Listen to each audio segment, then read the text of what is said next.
राजधानी दिल्ली के जंतर मंतर पर लगातार 25 दिनों से पहलवानों का धरना चल रहा है और सुदेश गोयल जी लगातार इस प्रदर्शन में 24 घंटे समर्थन कर रही हैं। और आपने बीच में कुछ तस्वीरें देखी होंगी जब पुलिस प्रशासन का और पहलवानों की हाथापाई हुई थी, तब भी मैडम हुई थी और बड़े फूट फूट के मैडम रोई थी, क्योंकि वो दुख था वो मैडम से नहीं देखा गया था। पूरा देश भी उस समय रोया था। बातचीत करेंगे मैडम, 25 दिन हो गए हैं महिला पहलवानों ने जो आरोप लगाया है ब्रजभूषण शरण के ऊपर 2 FIR हुई, लेकिन गिरफ्तारी की मांग की जा रही है, गिरफ्तारी नहीं हो रही है, अध्यक्ष पद से भी हटा दिया गया, लेकिन वो मामला पूरा नहीं आ रहा है सामने जो पहलवान चाहते हैं। लगातार आप धरने पर बैठी हुई हैं, क्या कुछ कहेंगे इस पर? मैं यही कहूँगी कि देश की जनता देख रही है कि देश में जिस सुप्रीम कोर्ट का सहारा लेके 2 FIR दर्ज हुई और पॉक्सो के तहत FIR दर्ज हुई, जिसमें 24 घंटे के अंदर गिरफ्तारी बनती थी, लेकिन आज तक गिरफ्तारी ना करके पुलिस प्रशासन ने भी ये दिखा दिया कि वो एक अपराधी को बचाने की कोशिश में है।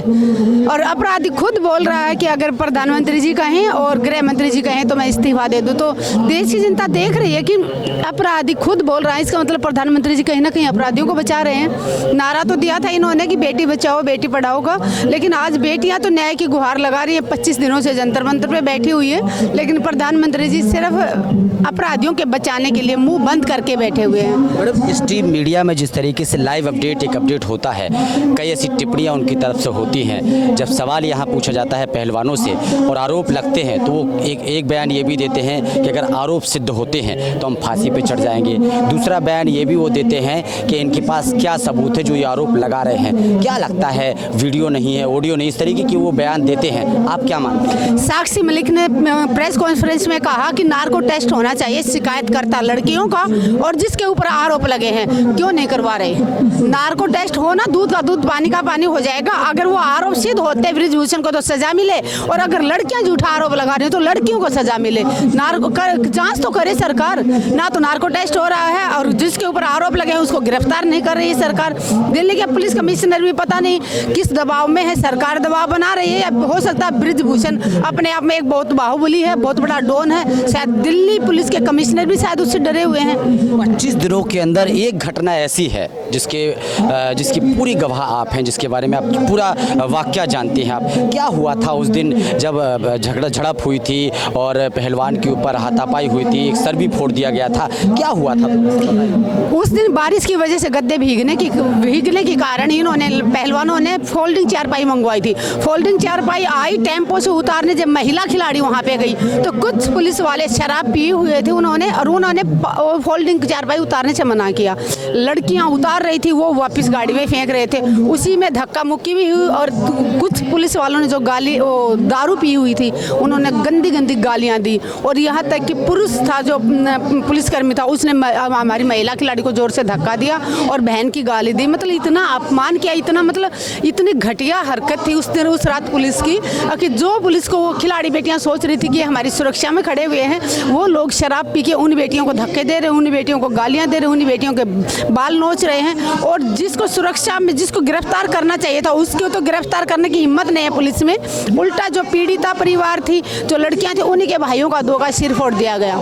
और जो लोग कहते हैं कि ये एक ही जाति के लोग बैठे हुए हैं, उनको बताना चाहती हूँ, जिस भाई ने बहनों के लिए सबसे पहले अपना खून बहाया उसका नाम राहुल यादव है और वो यूपी से है, तो वो ना तो जाति का है, ना हरियाणा का है, ना उस परिवार से है। तो बहन बेटियां सबकी बराबर होती है। बहन बेटियों को जाति धर्म में ना बांटा जाए। बहन बेटियां ने जो देश का नाम रोशन किया, पूरे हिंदुस्तान का नाम रोशन किया है, इसीलिए आज पूरा हिंदुस्तान उनके साथ खड़ा है। और जो अपराधी है, जो बलात्कारी है, मैं देश की जनता से भी कहना चाहूँगी कि जो बलात्कारी है वो बलात्कारी और अपराधी, सिर्फ वो अपराध करने वाला सिर्फ अपराधी होता है, उसको भी किसी धर्म या जाति से ना जोड़ा जाए। क्योंकि किसी भी जाति में, किसी भी धर्म में कोई भी बलात्कारी हो सकता है, लेकिन एक बलात्कारी के कारण या एक अपराधी के कारण उसके समाज को या उसकी जात को या उसके धर्म को ना गाली दी जाए। देश और विदेश से इनको समर्थन मिल रहा है, लेकिन अपने देश में कुछ ऐसे लोग हैं, कुछ संगठन है जो ब्रजभूषण शरण का भी समर्थन कर रहे हैं। करणी सेना भी का नाम भी बीच में सामने आया था, उन्होंने भी एक चेतावनी दी थी कि हम भी प्रदर्शन करेंगे, धरना देंगे इनके सामने जंतर मंतर पर। उनको क्या जवाब देना चाहेंगी, क्या कहना चाहेंगी? जब देश की आज़ादी की लड़ाई लड़ी गई थी तब भी 2 ही गुट थे। आधे थे जो अंग्रेजों के तलवे चाट रहे थे, आधे वो लोग थे क्रांतिकारी जो देश की आज़ादी की लड़ाई में अपना खून बहा रहे थे। आज भी देश की हालत ऐसे ही है, जिनके रगों में क्रांतिकारियों का खून खून है वो बेटियों को न्याय की लड़ाई लड़ रहे हैं, और जिनके बाप दादाओं ने अंग्रेजों के तलवे चाटे, मुखबरी की, गुलामी की अंग्रेजों की, उनके जिनके रगों में उन गुलामों का खून है, आज भी वो लोग गुलामी कर रहे हैं। कोई सरकार की कर रहा है, कोई किसी नेता की कर रहा है। कर्नाटक में चुनाव हुए उससे पहले कोई कार्रवाई ब्रिजभूषण शरण पर नहीं हुई थी। कर्नाटक का चुनाव भारतीय जनता पार्टी हार गई, क्योंकि जिस तरीके से आपने देखा होगा प्रधानमंत्री नरेंद्र मोदी खुद उस कर्नाटक चुनाव में अपडेट करने गए, अपनों को संबोधित करने गए, लेकिन जब वो हार गए उसके बाद ही क्यों ब्रिजभूषण शरण को पद से हटाया गया? क्या कारण मानते हैं? कोई डर था उनको? डर हो गया? कहीं ना कहीं हो सकता है कि सरकार की कोई कमजोरी ब्रिजभूषण जानता होगा, नहीं तो और क्या कारण हो सकता है। एक अपराधी को बचाने के लिए पूरा पुलिस प्रशासन और पूरी भारतीय सरकार उनको बचाने के लिए लगी हुई है। ऐसा लगता है कि सरकार के बहुत बड़े बड़े राज हैं जो ब्रिजभूषण जानता है, तो उन्होंने पहले भी कहा था कि अगर मुंह खोलेगा तो सुनामी आएगी, तो शायद यही कारण है कि बड़े बड़े लोगों का नाम सामने ना आ जाए, इसलिए शायद उसको सजा से बचाया जा रहा है। 25 दिन हो गए हैं, गर्मी और सर्दी, गर्मी और बारिश में लगातार पहलवान बैठे हुए हैं। क्या संदेश पूरे देश को जा रहा है इस प्रदर्शन से, देश और विदेश में? क्या हमारे देश की छवि किस तरीके की देखिए, जो विश्व गुरु बनने का ढोंग करते थे वो दूसरा देश की जनता भी देख रही है कि जिन बेटियों ने दूसरे देशों में आके भारत का तिरंगे की शान बढ़ाई, आज वही बेटियां सड़कों पे 25 दिनों से बैठी न्याय की गुहार लगाने, सिर्फ एक आरोपी को गिरफ्तार कराने के लिए 25 दिन बैठना पड़ रहा है सड़कों पे, और वो भी देश का मान सम्मान बढ़ाने वाली बेटियों को। देश के लोग समर्थन, पूरा देश उनके साथ है। मैं कहूँगी कि 90% से ज़्यादा लोग बेटियों के समर्थन में है, जिनको जो 10% है जिनके बाप दादाओं ने गुलामी की थी अंग्रेजों की, आज वो गुलामी रहेंगे। उनकी सोच कभी आज़ाद हो ही नहीं सकती, क्योंकि उनके खून में ही गुलामी है। कई लोग बंद कैमरे में ये बयान देते हैं कि जब से पहलवान बैठे हैं कई राजनीतिक पार्टियों के लीडर वहाँ जाकर राजनीति कर रहे हैं, आगामी चुनाव जिन जिन राज्यों में है उसकी बात कर रहे हैं। क्या लगता है भारतीय जनता पार्टी आगामी लोकसभा चुनाव में कितना कमजोर पड़ने वाली है अब इस प्रदर्शन के माध्यम से? जब खिलाड़ियों ने यहाँ बैठे, खिलाड़ियों ने पूरे देश से अपील की, पूरा देश इनका साथ दे रहा है। यहाँ पे आने वाला कोई किसी पार्टी से संबंध रखता है या किसी एनजीओ से या किसी संगठन से, वो एक अलग बात है। यहाँ पे आने वाले कोई खिलाड़ी सिर्फ अपने समर्थक के रूप में देखते हैं। अगर जो लोग कहते हैं कि यहाँ पे राजनीति हो रही है, मैं उनसे पूछना चाहती हूँ सरकार ने विपक्ष को मौका क्यों दिया राजनीति करने का? 3 महीने पहले जब बच्चे यहाँ पे बैठे हुए थे, उसी टाइम बच्चों को न्याय मिल जाता तो बच्चे आज सड़कों पे नहीं होते। अगर सरकार उनको न्याय दिला देती, आरोपी को जेल में डाल देती, तो बच्चे यहाँ नहीं बैठते, और बच्चे यहाँ नहीं होते तो विपक्ष किसके पास आके राजनीति करता?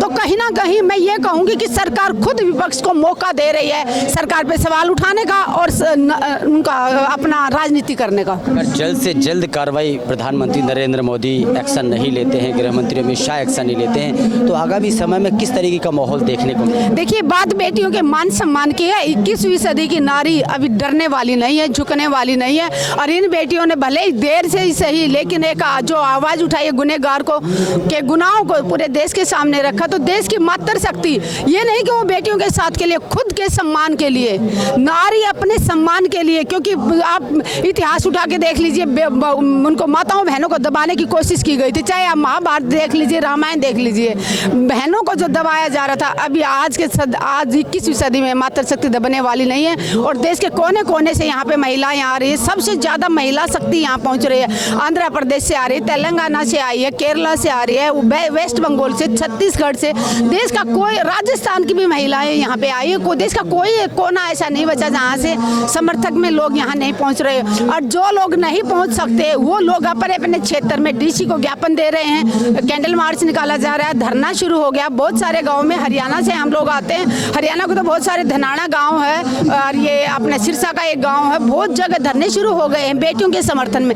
जो लोग यहाँ नहीं पहुँच सकते वो अपने अपने क्षेत्र में जिला लेवल पे प्रोटेस्ट जारी है। लास्ट अपील क्या है देश के प्रधानमंत्री नरेंद्र मोदी जी से बेटियों के सम्मान में? प्रधानमंत्री से एक ही अपील है कि अपना जमीर को जगाइए। आपका जमीर मर चुका है प्रधानमंत्री जी। जिस बेटी को आपने अपनी बेटी कहा था, आपके परिवार की बेटी कहा था, विनेश फोगाट को, वो बेटी 25 दिनों से जंतर मंतर पे बैठी हुई न्याय की गुहार लगा रही है। और आप पहले तो अपने चुनाव प्रचार में बिजी रहे, आप क्यों डर रहे हैं? मुझे समझ में नहीं आ रहा है ऐसी कौन सी आपकी कमजोरी है जो बृजभूषण जानता है? क्यों नहीं कह रहे आप खुल के कि इस पर निष्पक्ष जांच होनी चाहिए और बेटियों को न्याय मिलना चाहिए? क्या आप इतना कम से कम ट्विटर पे लिख सकते हो ताकि जो बेटियों ने आरोप लगाया है उसकी निष्पक्ष जांच की जाए और आरोप सिद्ध होते ही बृजभूषण को जेल डाला जाए? अगर बेटियां गलत आरोप लगा रही हैं तो बेटियों को सजा होनी चाहिए। तो कम से कम देश के मुखिया से इतनी तो हम उम्मीद कर सकते हैं कि वो देश की बेटियों को न्याय दिला सके, वरना हम यही कहेंगे कि बेटी बचाओ का पढ़ाओ का जो नारा दिया था वो सिर्फ और सिर्फ एक ढोंग था आपका, सिर्फ और सिर्फ ढोंग। आप आज बेटियों को नहीं बचा रहे, बेटियों के ऊपर शोषण करने वाले अपराधियों के साथ खड़े हो तो आप भी बराबर के अपराधी हो। बेटियों की लास्ट मांग क्या है? लगातार कौन सी मांग वो करते आ रहे हैं? बेटियों की एक ही मांग है कि जिन्होंने शोषण किया है उसको गिरफ्तारी हो, और कोई मांग नहीं है। जिस दिन गिरफ्तारी हो जाएगी बेटियां अपने घर चली जाएंगी। बेटियों का तो खुद का नुकसान हो रहा है, वो प्रैक्टिस नहीं कर पा रही है, ना चैन से सो पा रही है, ना चैन से खाना खा रही है। कितना तकलीफ में बेचारी यहाँ पे बैठी हुई है, लेकिन मान सम्मान से बड़ा कुछ नहीं है। इसलिए वो सबसे पहले अपने मान सम्मान की लड़ाई लड़ रहे हैं, उसके बाद वो अपने खेलों में ध्यान देंगी। बहुत बहुत शुक्रिया। तो हमारे साथ मैडम जुड़ी हुई थी और लगातार ये इस प्रदर्शन में बैठी हुई है, रात दिन यहाँ पर मौजूद हैं और उस रात भी थी जब ये झड़प हुई थी और इस घटना का सामना तस्वीर आपने देखी थी। अब लगातार ये मांग हो रही है कि जहाँ एक तरफ प्रधानमंत्री नरेंद्र मोदी जी बेटी बचाओ बेटी पढ़ाओ और बेटी खिलाओ का नारा देते हैं, लेकिन वो धरातल पर देखने को नहीं मिल रहा है। क्या लगता है कब तक ये कार्रवाई होगी और आप लोगों की क्या प्रतिक्रिया है? हमारे चैनल के कमेंट बॉक्स में ज़रूर लिख के भेजिएगा। कैमरामैन अमन के साथ ब्रजेश कुमार।